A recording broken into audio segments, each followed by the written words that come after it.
गाय इसे इंग्लिश में काऊ कहते हैं। मुर्गी इसे इंग्लिश में हैन कहते हैं। खरगोश इसे इंग्लिश में रैबिट कहते हैं। बिल्ली इसे इंग्लिश में कैट कहते हैं। बकरी इसे इंग्लिश में गोट कहते हैं। भेड़ इसे इंग्लिश में शीप कहते हैं। घोड़ा इसे इंग्लिश में हॉर्स कहते हैं। कुत्ता इसे इंग्लिश में डॉग कहते हैं।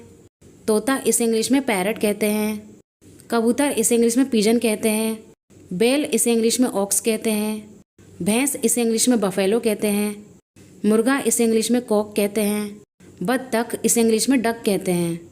केकड़ा इसे इंग्लिश में क्रैब कहते हैं। मधुमक्खी इसे इंग्लिश में बी कहते हैं। मछली इसे इंग्लिश में फिश कहते हैं। सुअर इसे इंग्लिश में पिग कहते हैं। पेरू पक्षी इसे इंग्लिश में टर्की कहते हैं। झींगा मछली इसे इंग्लिश में श्रिम्प कहते हैं।